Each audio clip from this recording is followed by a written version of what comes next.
Good morning, guys. Another sunny day, another beautiful day in Honolulu, Hawaii.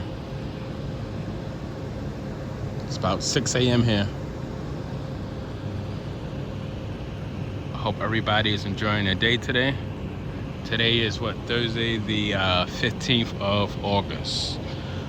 I want to talk about a very serious topic on this particular video. I want to talk about blood and why Jehovah's Witnesses choose to refuse life-saving blood. Now, they believe that that blood is sacred, right? And it is, and I believe that. I do believe that blood is sacred, but not to the point when it comes to losing your life.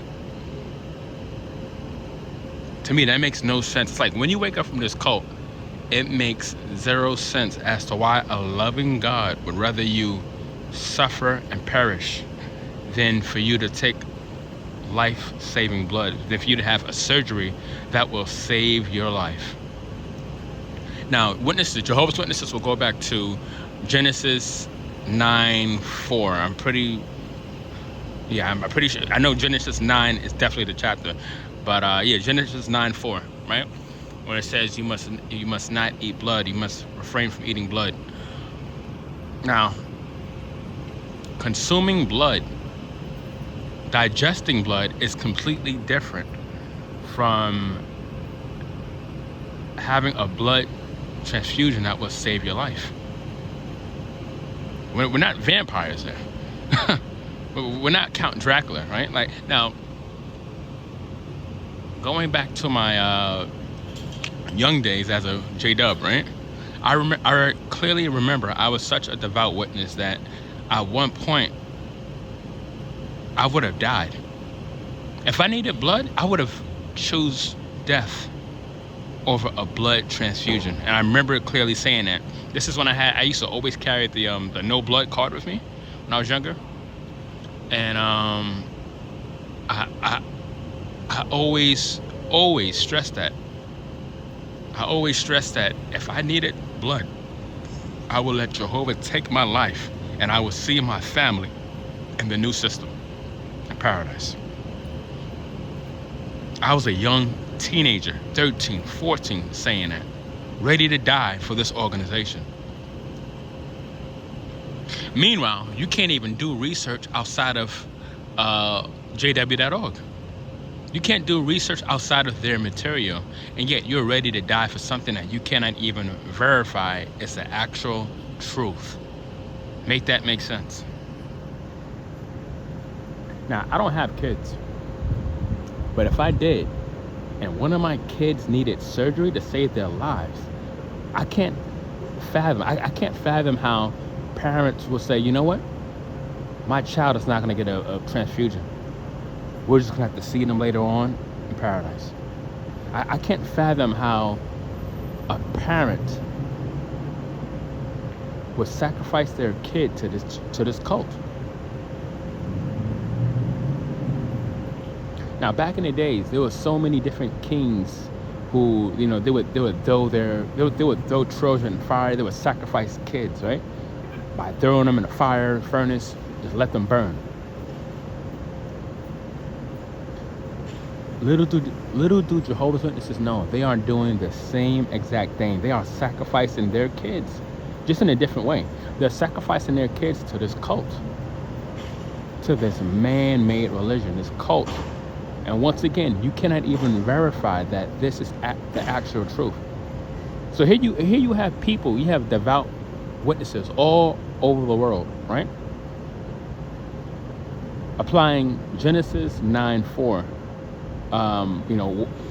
Where it says no one should consume blood. You should not eat blood. They're using that scripture to justify sacrificing their children, the family, the loved ones. As if a loving God would rather you suffer without your child than to take blood that can save your life. I can't believe I was ready to die for this cult when I was younger, ready to sacrifice my life for something that's not even real. For something that is not even real. My brother in Miami, he just had a newborn, his first child last year, and you know, probably never gonna meet her now unless my brother wakes up. But if he doesn't wake up, I would never meet my niece, which is sad. But it pains me to know that if she one day needed blood, my brother, he will let her perish. Him and his wife, they would let my niece perish if she ever needed blood. All because they really believe that God would rather them sacrifice my niece than for her to take blood. And it's like when you wake up from this cult, when you really wake up from this cult and you look back at everything that you've ever believed, it's like, oh shit, I can't believe I believe in this nonsense. I can't believe I was ready to sacrifice myself, my loved ones. Once again, I hate to sound like a broken record, but people are sacrificing their families, their children, their loved ones for something that you can't even verify is the truth. How crazy is that? How bizarre is that? All these people around the world, the one thing that Jehovah's Witnesses have in common is that they have so much strong faith that this really is the truth. Their faith overshadows and overpowers logic. Their faith triumphs over, I want to say, common sense. There is no common sense. There is no critical thinking. There's no type of thinking involved to be a witness. Because if people use their minds, right? If people thought critically, they would come to the realization that a loving God would not want, who would tell someone, you know what? Let your loved one die. Let your child die. You'll see them again one day. Who in their right mind would say that when there are medical procedures that can be done for people to live, for life to go on? When you think about it, it is so twisted. This organization is so good at manipulating people and twisting things, twisting scriptures. What's bad is good, what's good is bad. This organization, they're known to normalize hate. And this is another way that they normalize hate. I said this, I spoke about Jehovah's Witnesses normalizing hate, right? And they do it by, of course, we know the fellowshipping, shunning, removing people. That's one, and then they say, oh, it's a loving arrangement, right? So that's one way that they normalize hate. That's one way. But another way, in this particular situation, they normalize hate by allowing the loved ones to perish. Like it's nothing. Like it's nothing. But parents, like I said, parents will allow their children to not take blood that will save their lives. And I heard stories where parents didn't even cry. When their children passed away, they were so nonchalant about it. Oh, yeah, it's so sad. It's so sad. But, thank God we had the hope for the resurrection, for the paradise earth. Thank God we had the hope. They're so relaxed about it. Meanwhile, they can't even verify that what they really believe in really is the truth. They can't verify that a paradise really is going to happen. They can't verify that their loved ones will be brought back. There's no sufficient evidence. It's all faith driven. It's all faith driven. Now, like I said before, when I was younger, I was ready to perish. I was ready to die for this religion. I had my no blood card with me at all times. Now, if something were to happen to me, if I were to get into a car accident and I rush to the hospital and the doctor says, listen, you're gonna need a blood transfusion, or else you're gonna die. You're gonna perish. If that were to happen, I would roll down my sleeves and tell the doctor, fill me up. Call me Count Dracula and fill me the fuck up. Excuse my French. But when you leave this cult, life, you see how precious life is. You see how short life can be. And there is no way in hell I'm sacrificing myself for a damn man-made religion. And you guys notice all these doctrines that they inflict on the members, right? I've never not once seen a governing body leader need a transfusion. I never seen someone, the higher ups, suffer and pass away, or have one of their family members pass away.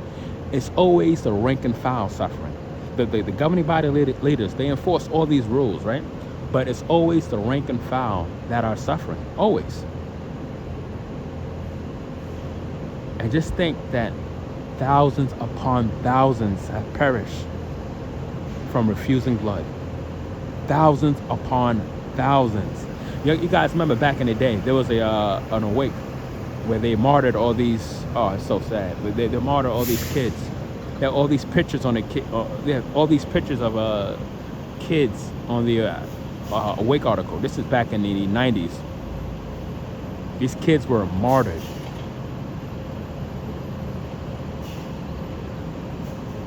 As if it was a good thing that they lost their lives for refusing blood. How sad is that? Kids being sacrificed. Like I said, this organization, they normalize all the bad things. Oh, it's just death. Yeah, those kids they wasn't even teenagers, but they died. They did it for Jehovah. Like that's a good thing. You lose all your, there's no empathy. There is no empathy, there is no sympathy. When you're a Jehovah's Witness, it's like you lose all your emotions. You're a robot. Somebody passes away, we'll just see them in paradise. We'll see them in the new system. Where's the love? Where's the compassion? How can a loving parent allow their child to pass away? How? It is so inhumane. It is beyond me. It is beyond me. This is a topic I wanted to talk about for quite a while. And this is a serious topic because this is still happening. Sad to say, this is still happening today. This is why people need to continue to fight for human rights. This is why people need to continue to speak out against this cult. This is an unloving cult. And the governing body leaders, they have hell to pay.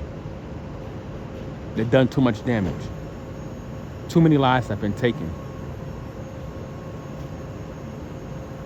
My heart goes out to all the families who have lost people because they refuse to take blood. All the children that they didn't know better. They didn't know better. They're just kids, brought up in this cult like we all once was. But imagine a parent allowing their child to die from refusing blood and then waking up and realizing that this was a cult. This was all a man-made organization. Imagine the pain and grief that parent has to go through, knowing that they could have, knowing that they should have allowed their child to live, knowing that they could have saved their child's life, but instead they allowed that child to pass on, all because 9 men in upstate New York said so.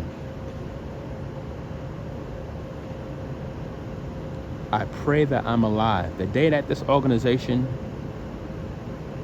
is done and away with, I pray that I'm alive to see it. I pray that many people, everyone, I pray that everyone around the world, all the Jehovah's Witnesses around the world, see this organization for what it is and how corrupt it is. Because it pains me that we lost thousands upon thousands of people, especially kids, that refuse to take their lives, that refuse to take blood. Refuse to take blood. And the parents that pretty much took their lives.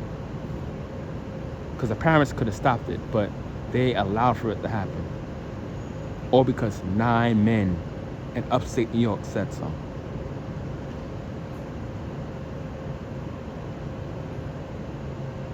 I'm gonna end this video on that note. But guys, I will see you in the next video. Thank you for watching. Love you guys. Talk to you soon.